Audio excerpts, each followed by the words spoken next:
The Last of Us was all about trying to put the player as much as possible into that grounded reality of Joel and Ellie as a survivor in that world.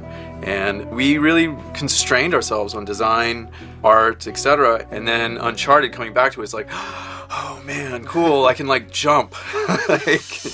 I remember on Uncharted 2, we kind of just started figuring out set pieces and how to get set pieces on the stick, so you're really playing through a collapsing building or a sliding platform or fighting a helicopter.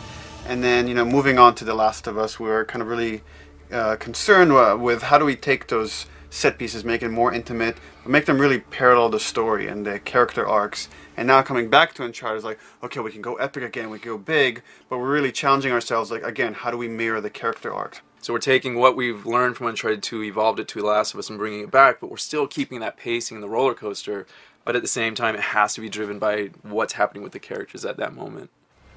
I don't really have an option here. You know that.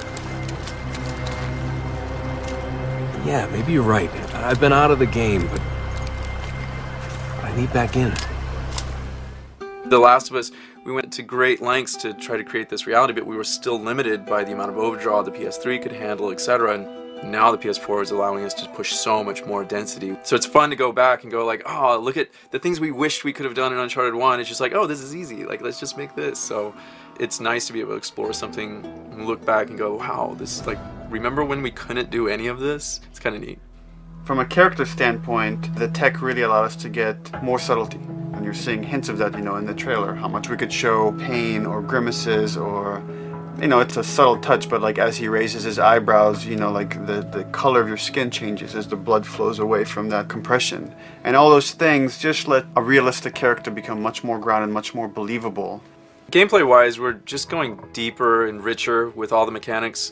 It's still going to be a roller coaster ride. It's still going to have that pacing. We still want you on the edge of your seat, but at the same time, we want to make sure that you as players, I as a player, want to play this thing and feel invested. And we want to make sure we have that with the epic, with the pacing, with the characters that we're known for. And our motto on Uncharted 2 was always keep it core. No matter how big the set piece gets, keep it on the control stick, keep the core system. So taking that into Uncharted 4 is like, okay, knowing we want to keep it core, how do we expand Nate's core moveset? How do we build more systems that will give the player more options, more ways to kind of approach, whether it's exploration, traversal, or combat?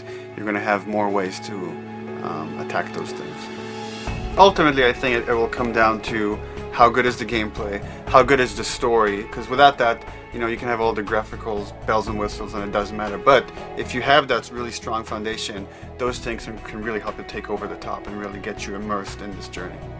From Uncharted 1 all the way through 4, each journey dovetails into the next. So we've taken that chronology and the storylines and the relationships and just kind of evolved them into this next journey. And you can see he's got a little bit of gray feathering inside of his hair now. Got the crow's feet sort of around the eye like I have. It's like we're all aging with Nathan Drake. So can I count on you?